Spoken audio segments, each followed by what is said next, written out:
નવસારી મહાનગરપાલિકા વિસ્તારના જાહેર માર્ગો પર રખડતા ઢોરોએ જાણે અડિંગો જમાવી દીધો છે.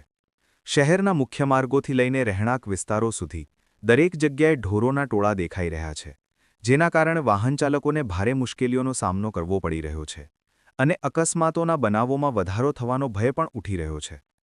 હાઈકોર્ટે તમામ નગરપાલિકા અને મહાનગરપાલિકાઓને સ્પષ્ટ હુકમ આપ્યો છે કે જાહેર માર્ગો પર બેસી રહેતા ઢોરોને તાત્કાલિક પકડી પાડવાની કાર્યવાહી કરવામાં આવે. છતાં નવસારી મહાનગરપાલિકાએ આ હુકમને જાણે અવગણ્યો હોય તેમ દેખાઈ રહ્યું છે.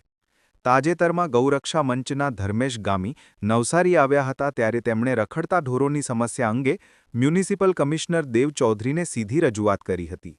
આ દરમિયાન કમિશનરે ખુલ્લેઆમ સ્વીકાર્યું કે હાલ મહાનગરપાલિકા તરફથી ઢોરો પકડવાની કોઈ કામગીરી થઈ રહી નથી. તેમનું કહેવું હતું કે 2-4 મહિના બાદ પાંજરાપોળ બની જશે, ત્યારબાદ કામગીરી શરૂ કરીશું. હવે સવાલ એ છે કે આ 4 મહિના દરમિયાન જો કોઈ નાગરિકને રસ્તા પર રખડતા ઢોરોને કારણે અકસ્માત થાય તો એની જવાબદારી કોણ લેશે? મહાનગરપાલિકા કે પછી એ ઢોરો જેમણે શહેરના માર્ગો પર અડિંગો જમાવ્યો છે? આવો જોઈએ વાયરલ વિડીયો. હેલો.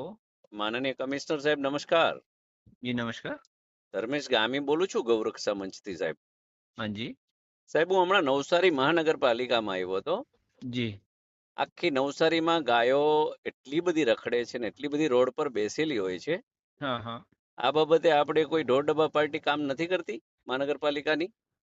નહીં, અત્યારે જે છે અત્યારે અમે પ્લાનમાં મૂક્યો છે પાંજરાપોળ. હા હવે આમાં જે છે 2-4 મહિના પછી એ બની જશે હા. ત્યારે આપણે શિફ્ટ કરવાનું કરીશું. બહુ રોડ પર તકલીફ છે એટલે સાહેબ. હા હા પશુઓની. છે, રોડ ઉપર છે ઘણો બધો અત્યારે, પણ આના જી. માટે આપણે જે છે બધું કરી દીધું છે. કામગીરી અત્યારે ચાલુ થઈ જશે હવે પહેલા અઠવાડિયાથી, ઓકે સાહેબ. અને 2-4 મહિનામાં પછી લગભગ જે છે તમામ શિફ્ટ કરી દઈશું આપણે, એવું છે.